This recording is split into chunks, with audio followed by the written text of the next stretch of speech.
hit record now on my phone. I'm going to go over the skills that we're going to work on this week and try to keep it as normal as possible. Mondays, you know, are kind of those days where we go over a lot. So after today, there probably won't be so much just sit and listen to me. But today I am going to go over several things. And I'm actually going to start with vocab, and I'm going to do it kind of the way we usually do. So grab a paper. In your LA notebook is where I'm going to put mine and something to write with. And I'm going to go through our vocab words for the week, and I will still show you my pictures because I know it would not be a Monday if you didn't get to see my drawings. So before I start really quickly, I know a lot of you found it, but on It's Learning, there is a slideshow that says e-learning start here. If you haven't found that, you need to find that either during this live or when we get finished. It will have the skills that we're going to do this week, and it has kind of what you need to work on. And I made one for today, and on one side it has language arts, and on the other side it has science. I am planning on going live this afternoon for science. If you want to join me, I'll still record that one too if you can't. And then the regular stuff that you need is where you always find it. So it's in that language arts folder or the science folder on It's Learning. So do any of you have any questions about kind of like where to find things before we start? Feel free to unmute and ask if you do. Otherwise, I will get started. Okay, crickets. So here we go. First vocab. Oh, yeah. Mr. Yeah. It's going to be kind of hard because right now I don't know what's going on, but it's going to be a little hard for me to get on this morning. Okay. Why is it hard? Because I've been going on and like my internet's messing up a bit, taking forever to load. Okay. I don't know if any of you are having that same issue. I think Drew mentioned that it was taking a long time for his It's Learning. I'm wondering if it's today because it's the first day and maybe it will get better. But if you keep having trouble, I can try to send you what you need directly through Messenger if that helps. Okay? Okay, first vocab word. First vocab word is dilemma. So I'm going to have you write that in your notebook. And if you can't hear me or don't get all of this done at this time, you can always access it on It's Learning. Nikolai, can you mute yourself, please?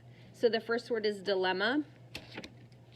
And you don't have to write the definition, but it's a problem or maybe a difficult choice that you have to make. You have a dilemma. Maybe you're invited to one friend's house for a party, but you are supposed to go to your grandma's house at the same time. So it's kind of like a dilemma, a choice that you have to make.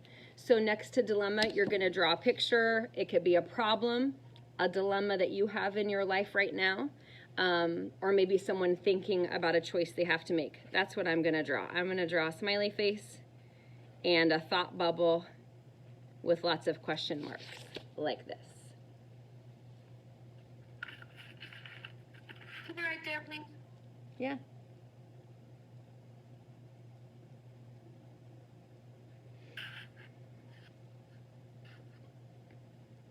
I'm going to show my phone too because I'm taking the video on my phone.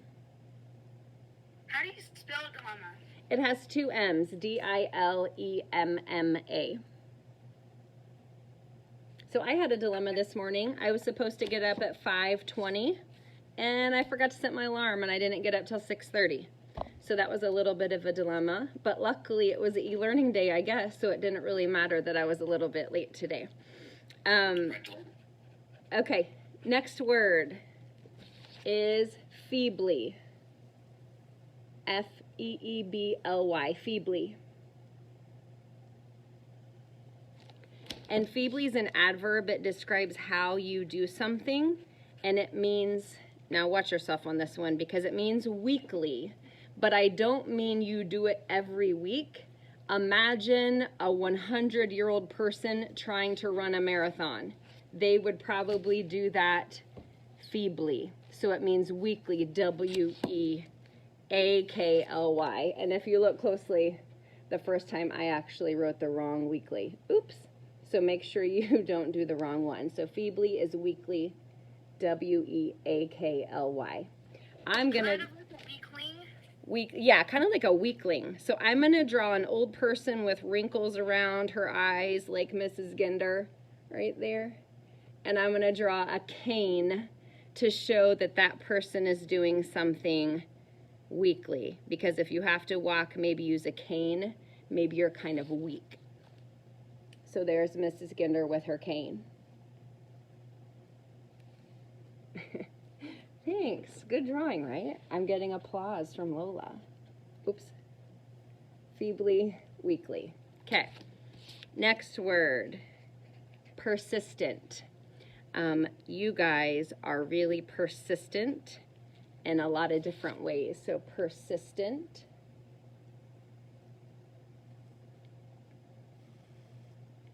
And persistent is not giving up. And usually it means when things get really tough and you keep going and you don't give up, it means you're being persistent. So you could draw a picture of yourself because you're really persistent people. It is e-learning, it is Monday morning, and you're all on here being persistent. You're taking these notes, you're writing these words. What? If I drew like 100%, would that be persistent? I love it. Thank you. 100%. Nailed it. Persistent. You keep working, you don't give up, even when things get hard.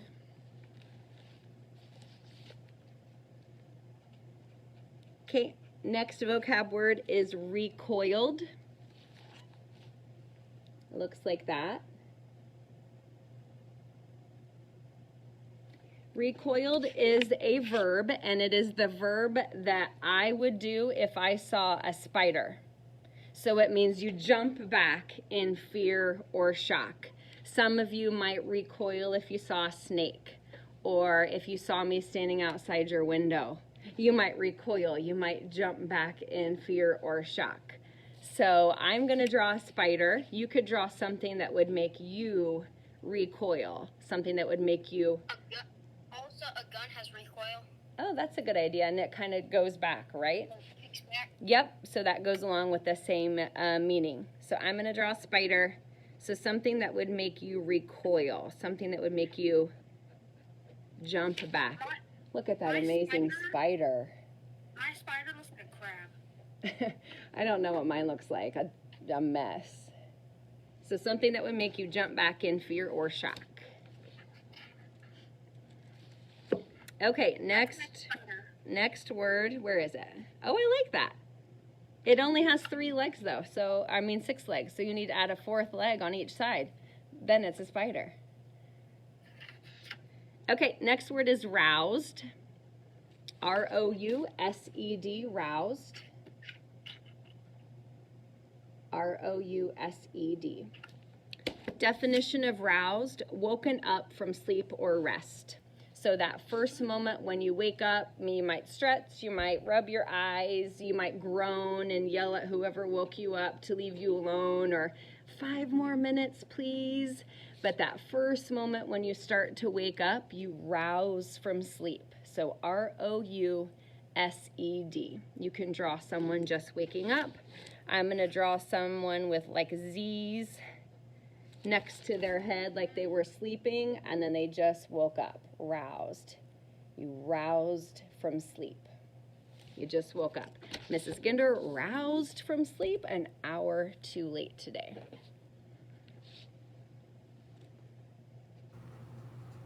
Okay, next word. We only have 3 more words. This is weirdly quiet. Usually writing vocab words is not so quiet. But we'll, I mean, I know you could, but maybe while we're doing this part, oh, I shouldn't have complained. Okay. All right, I stand corrected. I really loved it when it was quiet. Let's do that again. I like pizza. All right, next word. Skewed. S-K-E-W-E-D. Hey, is this backwards when I show it to you? No. Okay. Okay, good. Skewed. That would make it hard if it was backwards. So skewed is kind of like an old vocab word, which was veered. So skewed means turned in a different direction. So they're really similar. So you can imagine a car skewing to one side or walking and you have to change direction. That is skewed, took a different direction or turned. I'm gonna draw like that road sign that has like the big arrow to, oh wait, that's a terrible picture. I'm gonna try a different way. Nope, that's terrible too. Okay, third time's the charm. So right here, how hard was it to draw a square and an arrow? Apparently really difficult for me. So skewed is turned. It is just like veered, Caden, you're right. It is just like that old word veered.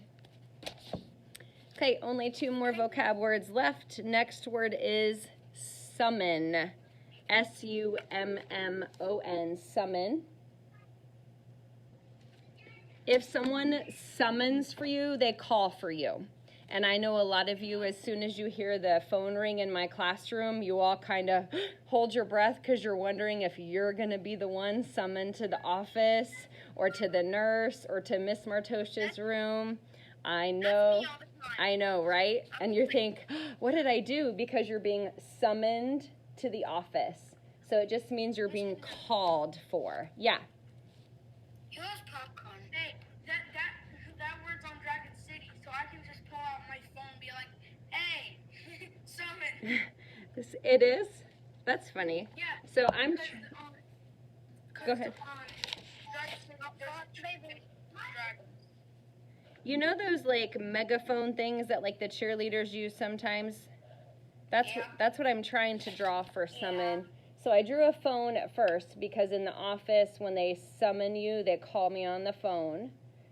But also if like someone's being summoned, I think of like shouting and being loud in one of those like megaphones. So summon. I did somebody yelling his name. That's a good one because people yell my name all the time.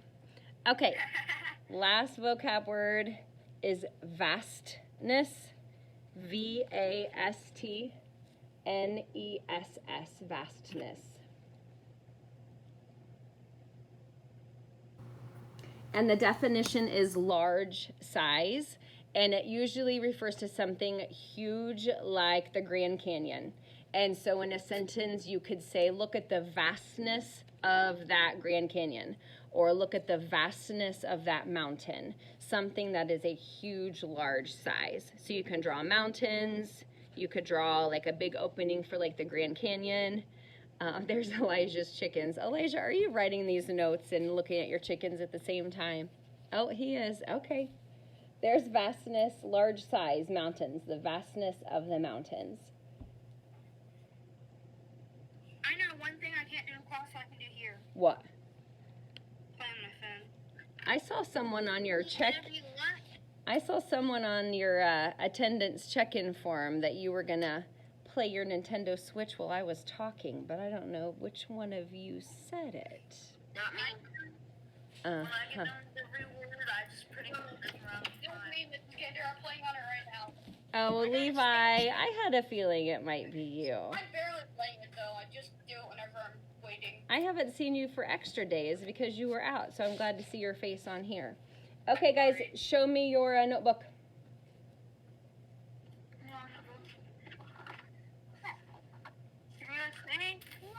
You already saw mine because you thought I wasn't doing it. This is true, I did. Nice. Okay, so this week on your choice board, you have a vocab column like you normally do. If you haven't taken a look at your choice board yet, you may be wondering how we're going to do that. It is on Google Docs, and you're going to make a copy of it. And then you will just save it to your drive and go to that one every day during language arts when you have work time. And when you finish a task, you're just going to mark it somehow on Google. You can highlight the box on Google. You can change the font. You could probably put a little image that says done across the box. And then you will just share it with me at the end of the week instead of obviously turning it in. So does that make sense? Yeah? Okay, good. All right, next thing I'm going to talk about, you don't need to write anything down for this. is our English skill, and we are going to work on pronouns this week. This chart is on It's Learning, and it's those words that we use to determine point of view. So it's those words that replace nouns like I, we, she, he, they, those pronouns. The reason we are practicing them is there are certain pronouns that you're supposed to use in different parts of sentences. And here's the one that you guys misuse all the time. You ready? Imagine that you're going to tell me a story about something you and someone else did over the weekend. And I bet 100% of you would say, me and my friend went to a trampoline park. Or me and my dad went hunting. Or it would be my dad and I. However, none of you say it that way. And here's how I'm going to help you remember. Take away the second person. Let's say it's me and my sister got in a fight. Maybe that's the sentence. Take away the my sister part. Would you ever start a sentence with me? Me went to the store. Me did my homework. I hope not, because you would sound like a caveman. So you need to use those certain pronouns at certain times in sentences. And so that's what we are going to review. So you've got a chart like this that you can access all week long to work on some of those English skills on your choice board. Make sense? Okay.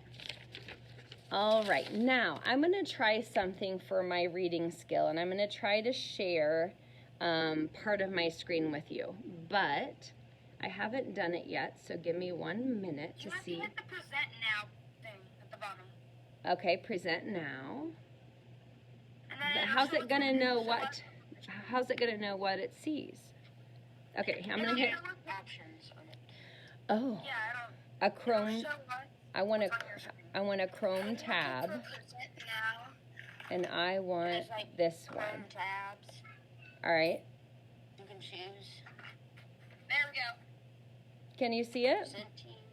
Yeah. What do you see? Do you see something that says riddle me Riddle me this? this. Bob, Carl, and Ted. Okay. Can you see me too, or just the screen? I can see everything. Like your mouse moving. Okay. I Just can't. A little bit much. Okay. So I can't see it, but I'm going to go through. So here's what I'm going to teach you about reading, and I'm going to use that slide for it. So we're going to make inferences this week. And when you make an inference, you take what you know in your head, and you take what you read, and you figure something out. And some of you, if you follow me on Instagram, you saw that I had bought magnifying glasses and detective notebooks and invisible ink pens and these clue stickers, and we were supposed to use those this week. We will still use them when we come back, but I had planned that because when you make inferences, it's kind of like you're being a detective. You're figuring something out. And in order to learn that, I am going to teach you two kinds of questions. And this chart is also in It's Learning. And the two kinds of questions, can you guys mute? Please, thank you. The two kinds of questions are explicit text questions and implicit text questions. Explicit does not mean like the explicit lyrics on a song. It's completely different. When you have an explicit text question, you can literally go back to the text and put your finger on the answer. They explicitly tell you the answer in the text. Implicit is you have to figure it out. You have to make an inference. And we're going to practice that right now. So I'm going to go back to that slideshow that I am apparently presenting with you. And if you can see it, it says, Bob, Carol, Ted, and Alice all live in the same house. Bob and Carol go out to a movie, and when they return, Alice is lying dead on the floor in a puddle of water and glass. It is obvious that Ted killed her, but Ted is not prosecuted or severely punished. He doesn't go to jail and has no consequences. So I'm going to ask you some questions about that text. Evan, can you mute? Keegan, can you mute, please? Thank you.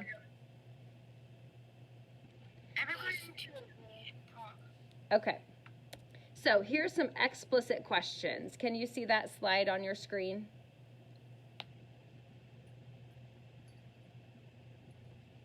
Yes. Okay. Yes. Thank you. So this type of question comes right from the text. We can go back to the text and we could literally put our fingers on the answers. So the first question is, where did Bob and Carol go? Elijah, can you tell me where Bob and Carol went? I'll take you back to that slide. Where did they go? In the movies. They went to the movies. So that's an explicit question because you could literally go back to the text and find that answer. Question 2. Where was Alice when they returned home? Raise your hand if you want to answer that question. CJ, where was Alice when they I'm gonna go get something to drink. Where was Alice when they returned home, CJ? She was lying dead on the floor in a puddle of glass and water. You are right, and that's an explicit question because you could go right back to the text to find the answer. And the third one is, was Ted punished? Who can tell me if Ted was punished or not? Who's down there? Lola. He was not punished. He was not punished. Now, the other kind of question are implicit text questions, and these are ones that you have to figure out. So the slide in front of you, I think, says this type of question requires an inference. You have to take clues from the text plus what you already know, and you almost have to make just a good educated guess. So question 1 for implicit is, how are Bob, Carol, Ted, and Alice related? Now, if we go back to the text, it doesn't tell us how they're related. It says they live in the same house, but we have to make an inference. We have to guess. We could say maybe they're roommates. Maybe they're the kids. Maybe it is a set of siblings. They're roommates because children can't kill each other. Children can't kill each other, but maybe the roommates could kill each other. So, Children can't kill each other. okay, that's a terrible topic. Children are devils. They will kill each other if it takes something. Okay, moving on. So we think maybe they're roommates, but there are a lot of different answers for this because we don't know for sure because it's implicit. So we have to make our best guess. Question 2 is, how did Alice die? We don't know that for sure. We can go back to the text. We have clues. She's on the floor. She's in a puddle. There's water and there's glass. So we can take those clues and we can make an inference. We can make a guess. Keegan, how do you think she was killed? She could have got hit on the head with the glass and with the glass with the water in it, and Bob and Carol might have got back early. Okay. And might have done it. Okay, that's a good inference. Elijah. Poison in the water. Poison in the water. What a great inference. I love that one. We're going to go to that last question. And so if we have all of these inferences about murder, question number 3, why didn't Ted get punished for that? So again, we can't find that in the text, but we can make an inference. We can make a logical guess. Why didn't he get punished? Drew? Because they didn't have like real evidence like in the text. It just says that they So like there was no proof? Yeah, there wasn't any like real proof of it. It just said that she was dead. Okay, you ready to see who Bob, Carol, Yeah. Ted, and Alice are?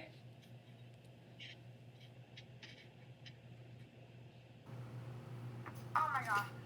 That's funny. That's funny. Okay, I get it. Right? You get it? I'm just yeah. So if your parents were listening and thinking I was teaching some terrible lesson about people being killed, be sure to show them that last slide, because Alice was a fish and Ted was a cat. So that's why there was no punishment. My mom does not care at all. She knows how to murder someone. Oh, okay. So that was my quick little lesson on inferences and explicit versus implicit text questions. I want to talk to you for just a couple minutes about your choice board. I promised myself I was only going to make you be on here for a half an hour today, and I've gone over that by about 4 minutes. So I am going to show you the choice board. I'm going to make sure you know where to find everything. And then I am going to stay on here for anybody who wants me to until 11, because that's when I have the time from 10 to 11. And then during that time, you guys can go check out your LA work for the day and find your choice board, and then I'll be here if you need my help. So I printed a copy of the choice board. Oh, hey, I'm going to quit presenting. There we go. So I printed a copy of your choice board, 1 second, but it looks exactly like it would on a normal week. I decided I wanted to keep everything as normal as possible for me and for you guys. The only big difference is you're not going to have a printed copy in front of you unless you have a printer, but you don't need one. You're just going to make a copy of this. You're going to save it to your Google Drive, and you're going to work on the choices like you normally would. You're just going to maybe highlight or change the color of the font to show what you have gotten done. I also tried to get super duper fancy, and when you go into your choice board, it'll say like complete this worksheet. And you'll notice a lot of the words are blue, and that means you can click right on those words and it'll take you to the worksheet that I'm talking about. Does that make sense? Yeah, Kinda, sorta. I have a question. Okay, yeah. What's our schedule? Like, do we have a certain schedule of what we're doing? Like, when's math? Like, Yeah, so She gave this one. so yeah, so we do today. But my mom printed another morning. It's okay. So today was a little bit different because they gave the teachers a couple extra hours to get things ready. So today the schedule is just a little bit different, but I will repost and I will reshare the schedule to you. Today you're going to do obviously language arts right now from 10 to 11 is my plan. You're going to do math, and you'll have to check with Mr. Rankin from 11 to 12. You have lunch and recess from 12 to 1. And then science 1 to 1:30. Social studies 1:30 to 2. And every day I have that 2 to 2:30 slot just for you to check in with me if you want. I'll be on here. You can do independent reading. You can catch up on any work that maybe you overslept and missed. But then starting tomorrow, we're going to be starting at 8:30 like normal with our specials. Okay? And I'll send that schedule out to you again so that you have a copy of it. My homeroom, it's on, oh look, Addie, nice. My homeroom, it's on the It's Learning course like front page. I just couldn't figure out how to get it on Mr. Rankin's, but I will. yeah, what was I gonna say? I don't know. What was I gonna say? Oh, this morning, I don't think that I reminded my mom that we're supposed to get up at 10, and we can sleep in, because she sent me a message at like 5 in the morning. I'm like, God, well. That's okay. I know. I didn't make it very clear, and it kind of changed at the last minute. But yes, Elijah. Can I leave? No, you're stuck here forever. Rude. No, so those are all, and I'm going to turn off my video now because those were all of the quick lessons that I wanted to go over with you today.